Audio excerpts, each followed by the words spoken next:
Adrian Barker, and I was the travelling sub-assembly person on the race team in 1996.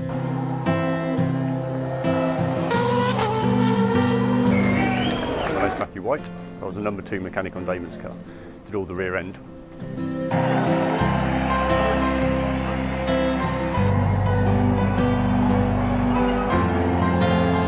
My name is Anne Bradshaw, and I was the press officer. That's pure and simple. I was the only press officer.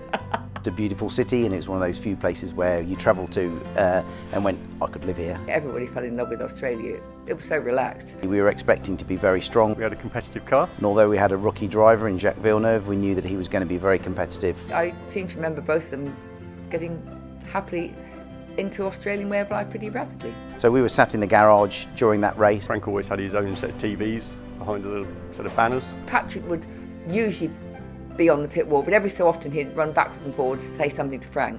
His level of excitement rose during the race. We had a front row lockout, so Villeneuve was on pole, Damon was second. That was pretty good. And the race pretty much sat like that all the way through until Jacques unfortunately ran wide and developed an oil leak, which famously covered Damon's car in oil. You can always tell there's a bit going on when Patrick suddenly rushes over and starts talking to Frank. All kinds of things start to go through your mind. He came storming over to me to ask me which side of the gearbox the oil pickup was on, and that also led to a problem where we had to ask Jacques to slow down towards the end of the race, otherwise he simply wouldn't have finished.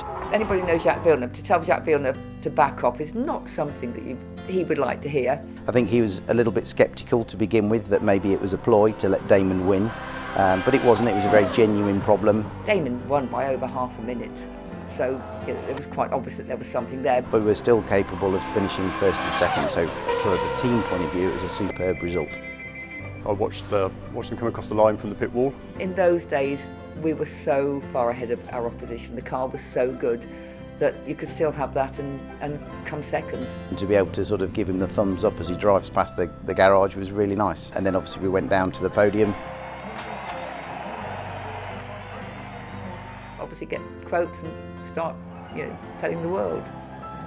We were very thankful that we were lucky enough to travel there. It certainly ranks as one of the better races, one of the better environments. In 10 years of travelling, I'd have to say Melbourne was most certainly one of my favourite places to go. Every Melbourne Grand Prix has had a very relaxed paddock, and it started in that first one and it's continued till now, and we've always enjoyed being there.